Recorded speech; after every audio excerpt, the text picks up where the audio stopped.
So what is up, guys? Nick here, helping you to master your technology. Welcome to my Samsung Galaxy S23 Plus full honest review. Now this one's coming a little bit later after the S23 and Ultra, but this one doesn't get much coverage to begin with as the Ultra steals the limelight, but this is going to be the mid option in the S23 lineup. It's a little bit bigger than the S23, similar phone to that, but not quite as huge as the S23 Ultra.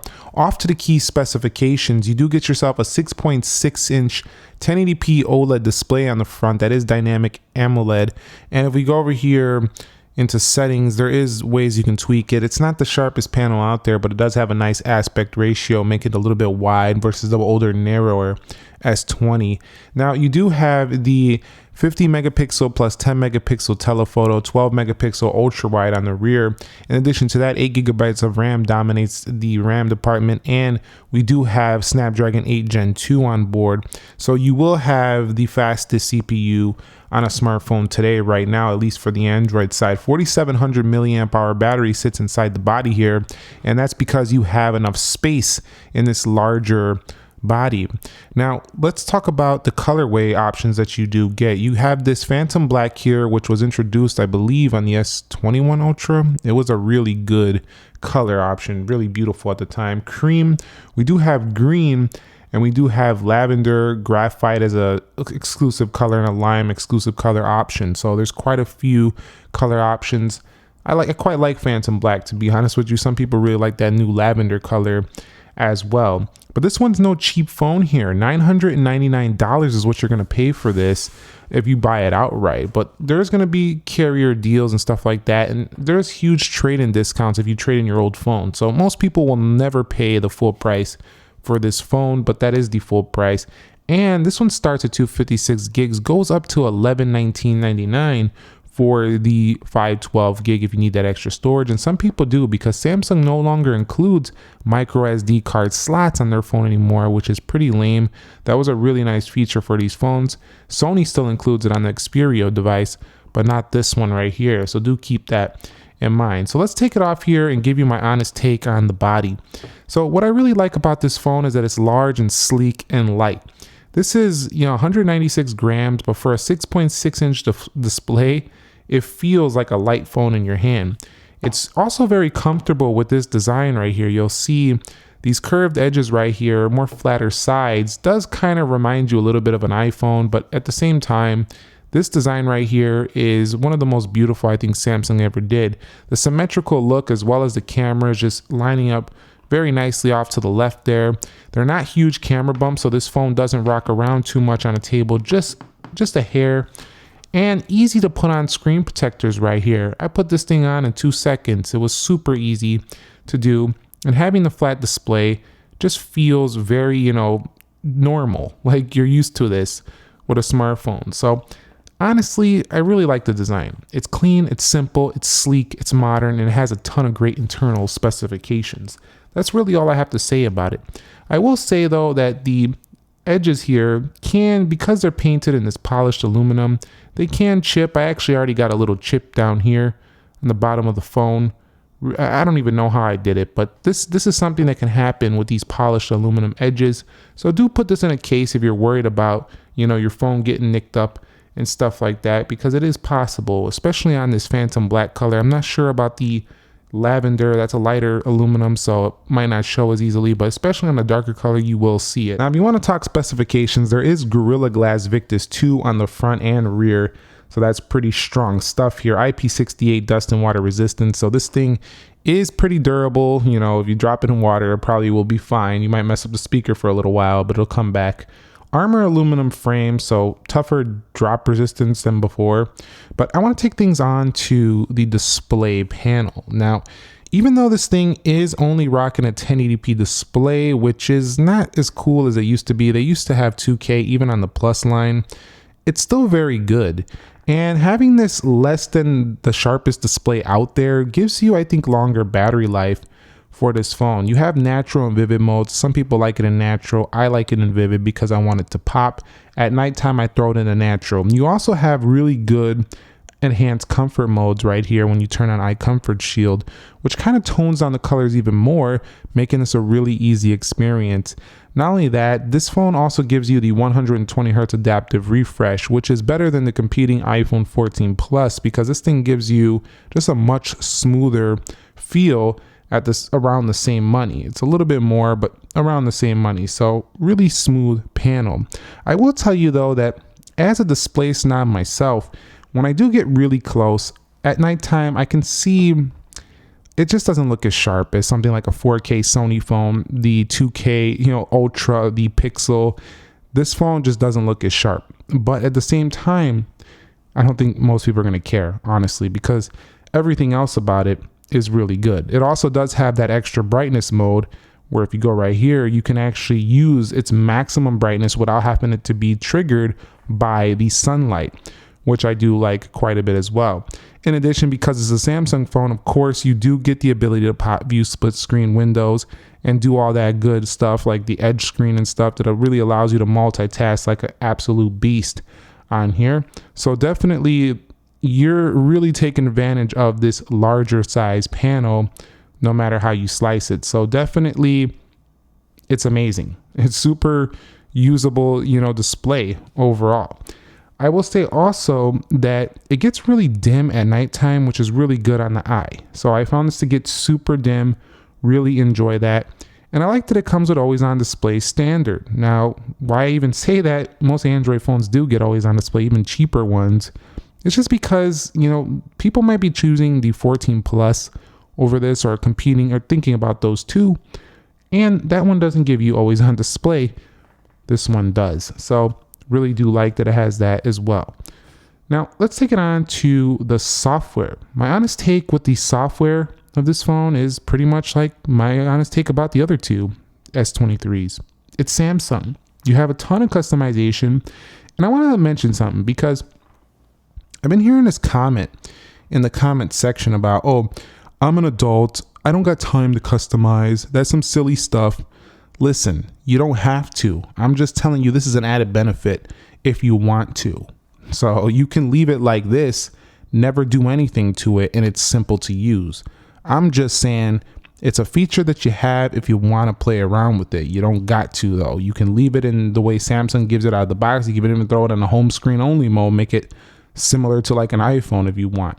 But you have the different, app grids and icon, screen grids and stuff like that if you want to tweak around how many apps you want, widgets. I mean, the One UI experience by itself is very smooth. You don't really need to customize it if you don't want. I'm just saying that it's super customizable and it's super feature packed. Also, it's a lot cleaner than Samsung's older One UI version. Well, not really One UI, but back in the day when Samsung phones were on TouchWiz, it's so much cleaner and easier to use now. It's a really great competitor to iOS over here, I would say. Definitely not quite, as polished probably still, although it's probably the more polished system on Android. Still, maybe it can get a little bit more polished. I always like to see improvements, but you have these extra features like these lab features, different motions and gestures. And it might seem like overwhelming when I'm talking about this in a review, but this stuff becomes second nature and then you just kind of know how to use it.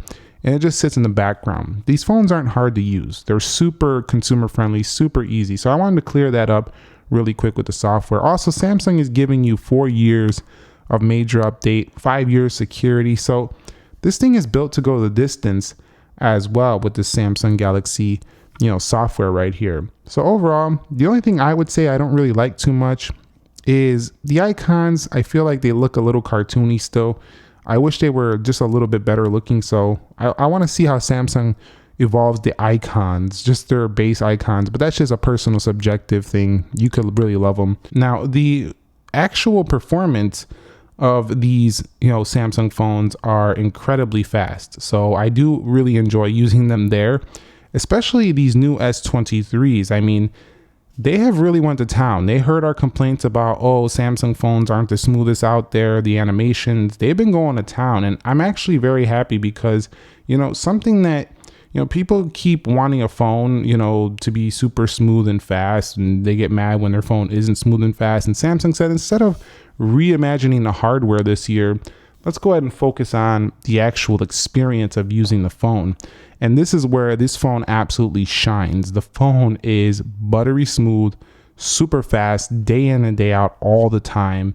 It really makes this phone a real joy to use. So I have to say, if you're looking for a Samsung phone that really performs quite well, any of the S23s, including the Plus, are just going to be very impressive to you. They launched them right out of the box with incredibly good performance and good battery optimization. A couple other things, this has UFS 4.0 via USB-C 3.2 OTG. Samsung DeX is on board.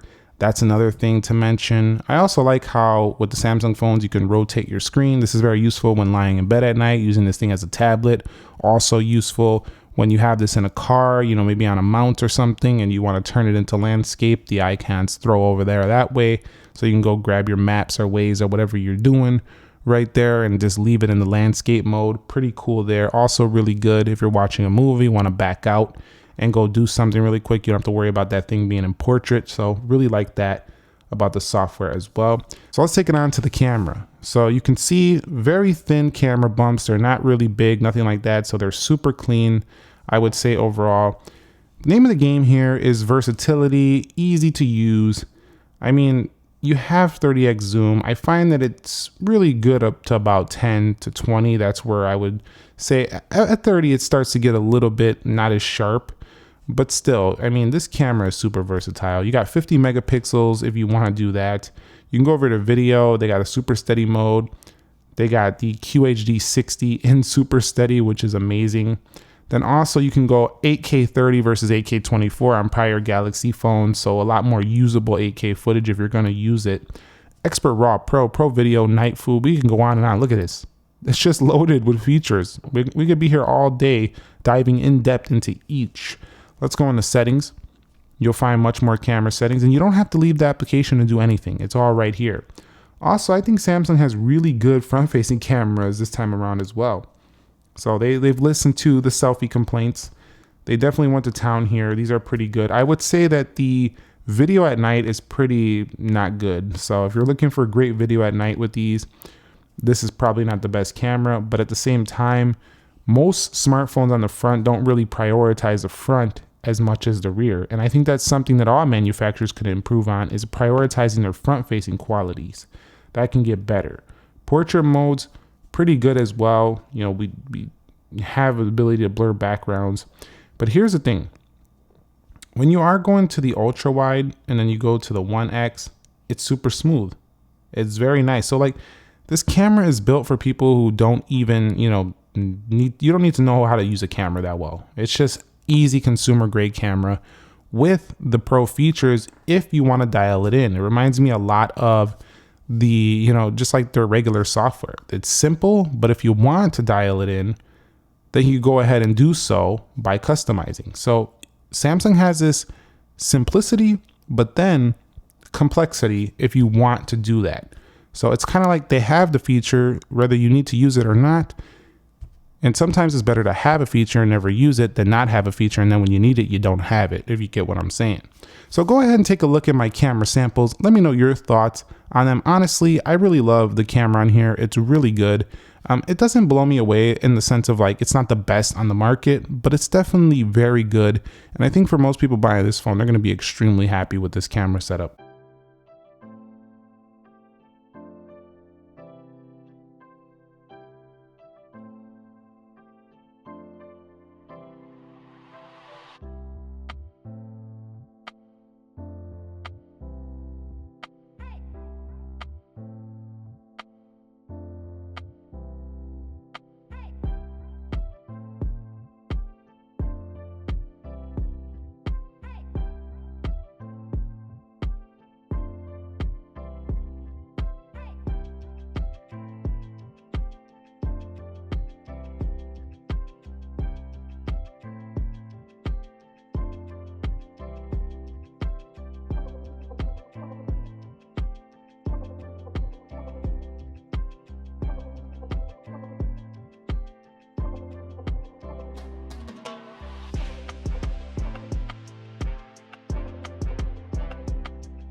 So this is an example of the Galaxy S23 Plus video quality from the front. It's a sunny day out here. So this is about the best you're gonna get in terms of overall quality on that front-facing camera in video. And here is some rear-facing video with the Galaxy S23 Plus. You can take a look. I think it's pretty stunning overall. What do you guys think? Especially in this really good sunlight. No major issues. If I go ahead and take a walk, you'll see it also stays pretty smooth as well. Not bad.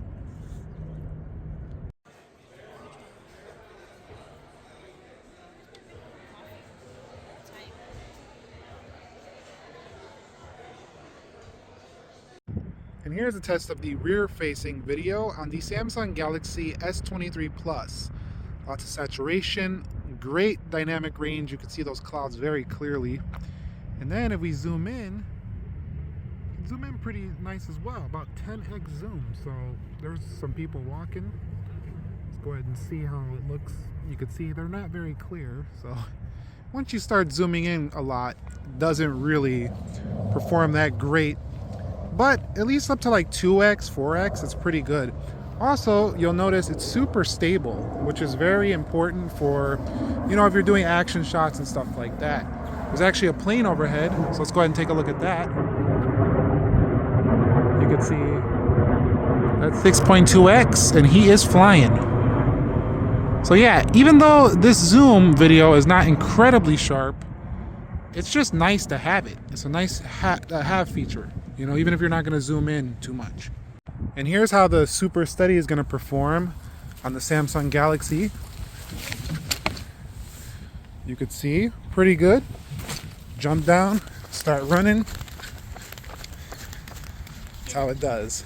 So let me give you my honest take on the battery. It's been stellar. This phone easily makes it through a full day of usage. I'm actually on the same charge that I was on from yesterday.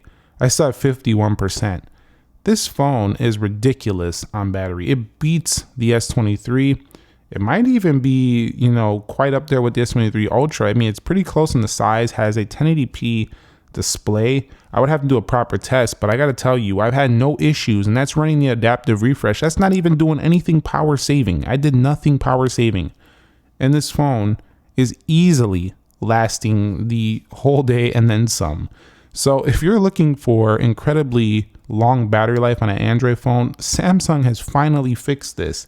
Also, they don't drain too much in standby anymore, which is saying a lot. They're still not as good as I find on the Pixel and iPhone with the standby drain, but it's not horrible.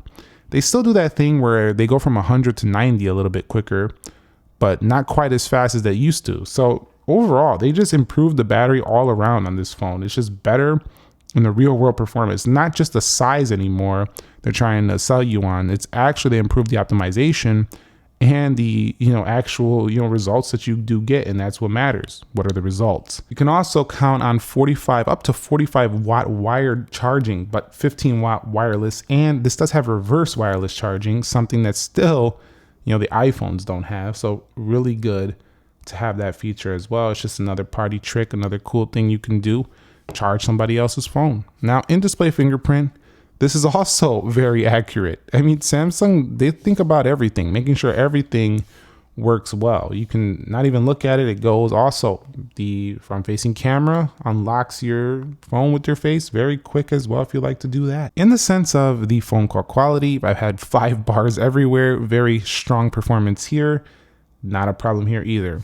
So if you've noticed throughout this review, I've basically been praising the phone, and that's because phones are getting so good, and this one is just another example of that. This phone is pretty much good in every way. There's only one issue that I think, and it's not even an issue, but there's only one thing that I feel like I keep thinking about this, and it's the 1080p display. As a techie myself, I don't like the fact that this phone is $1,000 and I have a 1080p display. Not a fan of that. I know it helps the battery life. I know most consumers don't care, and Samsung's probably not going to change that because clearly they haven't done it in the past like 2 editions of the Plus model. But the 1080p just kind of looks weak compared to the pixel sharpness, and even the 14 Plus is sharper than this when it comes to the actual pixels per inch.